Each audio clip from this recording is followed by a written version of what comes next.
Dua organisasi sayap Partai Golkar yakni Angkatan Muda Partai Golkar dan Angkatan Muda Pembaharan Indonesia mendatangi Polda Metro Jaya dan Bareskrim Polri pada Senin 20 Oktober 2025. Mereka melakukan konsultasi hukum dan menyampaikan keberatan atas sejumlah akun media sosial yang dianggap menghina Ketua Umum DPP Partai Golkar sekaligus Menteri ESDM Bahlil Lahadalia. Unggahan-unggahan tersebut dinilai telah melanggar pasal 27 dan 28 Undang-Undang ITE serta pasal 310 KUHP tentang pencemaran nama baik. Jadi pada prinsipnya bahwa terhadap konten-konten yang telah melakukan penyerangan secara membabi buta, secara tidak etis, itu belakangan ini yang masif, yang cukup luar biasa itu, kontennya itu telah terpenuhi unsur. Hanya tinggal beberapa dokumen aja kita lengkapi untuk 1-2 hari ke depan kita akan diskusi dengan penyidik cyber Polda Metro Jaya. Dari ketua AMPG itu datang ke Direktorat Siber, berkomunikasi, melakukan konsultasi. Itu tahapan yang baru kami terima, ya. Sementara Wakil Ketua Umum Partai Golkar Idrus Marham menilai serangan di media sosial terhadap Ketua Umum DPP Partai Golkar sekaligus Menteri ESDM Bahlil Lahadalia tidak berdasarkan fakta. Menurut Idrus, framing negatif terhadap Bahlil di media sosial tersebut hanya berdasarkan opini. Yang melakukan bersembunyi di balik kata demokrasi itu yang tidak dikendalikan oleh nilai-nilai Pancasila berarti kebablasan. Framing negatif terhadap Bung Bahlil Lahadalia sudah tidak diinspirasi oleh nilai-nilai Pancasila dan karena itu saya katakan itu sudah kebablasan. Kembali ke jalan yang benar. Itu. Kebebasan berekspresi menurut Idrus seharusnya diarahkan untuk membangun bangsa, bukan menyebarkan kebencian dan fitnah. Idrus menilai beragam ujaran kebencian yang tertuju kepada Bahlil dinilai sudah melampaui batas.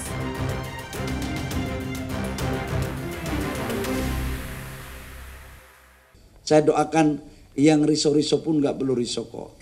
Indonesia ini kan milik kita semua. Dan saya pikir ya kalau ada yang meme-meme apa, udahlah saya maafkanlah. Nggak apa-apa kok. Sebenarnya kalau kritisi kebijakan itu nggak apa-apa. Tapi kalau sudah pribadi, sudah mengarah ke rasis, itu menurut saya nggak bagus lah. Begitupun Indonesia tanpa Kalimantan, bukan juga Indonesia. Jadi jadikanlah rumah kita bersama yang namanya Indonesia ini sebagai satu kesatuan. Kita harus jaga kekompakan ini. Jangan sampai kita terlena dengan politik divided impera ala tradisional yang ala-ala yang primitif. Jangan. Belum tentu orang ganteng itu cerdas pikirannya. Belum tentu orang yang tidak sempurna tubuhnya itu jelek pikirannya. Yang bisa membedakan kemuliaan orang manusia di muka bumi hanyalah dia dengan Tuhan. Kita nggak boleh menilai melebihi batas kemampuan kita. Biarlah Allah yang akan melakukan itu semua. Dan saya maafkan kok. Biarlah Allah, saya doakan Allah berikanlah kesadaran semuanya untuk saudara-saudara saya yang mungkin salah berpikir. Semoga mereka kembali kepada jalan Shiratal Mustaqim. Dia naik. Dia naik. Dan aku belum dapat manfaat. Video seorang perempuan menangis dan membawa 2 anaknya menaiki minibus yang diduga hendak pulang ke rumah orang tuanya di Aceh Singkil viral di media sosial. Dalam postingannya, wanita itu mengaku diceraikan setelah sang suami dinyatakan lulus pegawai pemerintah dengan perjanjian kerja di lingkup Pemkab Aceh Singkil.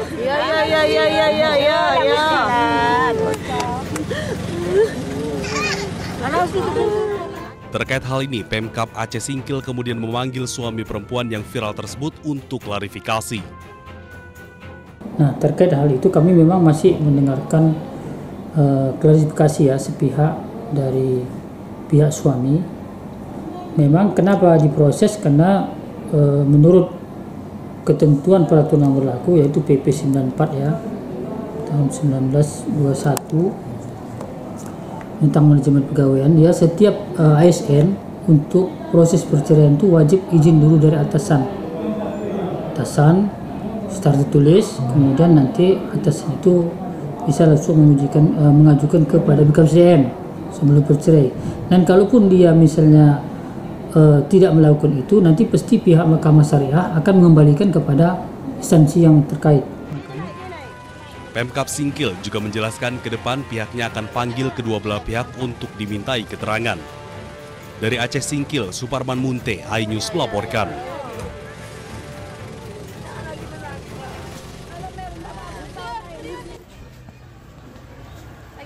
Pagi Pak. Ya siapa? Ya. Ini ada Budiari.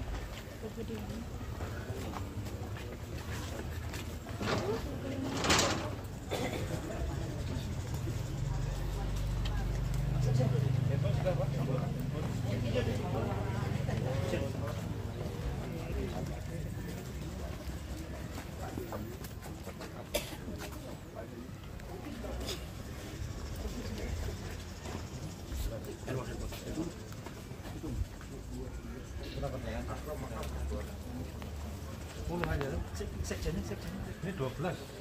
Ini kan sekjen. Freddy. Kamu di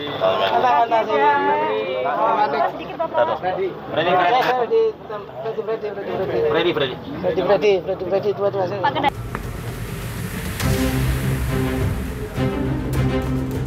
Dua organisasi sayap Partai Golkar yakni Angkatan Muda Partai Golkar dan Angkatan Muda Pembaharan Indonesia mendatangi Polda Metro Jaya dan Bareskrim Polri pada Senin 20 Oktober 2025. Mereka melakukan konsultasi hukum dan menyampaikan keberatan atas sejumlah akun media sosial yang dianggap menghina Ketua Umum DPP Partai Golkar sekaligus Menteri ESDM Bahlil Lahadalia. Unggahan-unggahan tersebut dinilai telah melanggar pasal 27 dan 28 Undang-Undang ITE serta pasal 310 KUHP tentang pencemaran nama baik.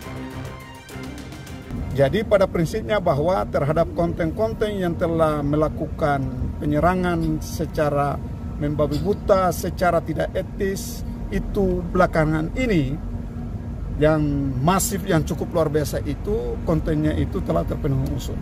Hanya tinggal beberapa dokumen aja kita lengkapi untuk 1-2 hari ke depan kita akan diskusi dengan penyidik cyber Polda Metro Jaya.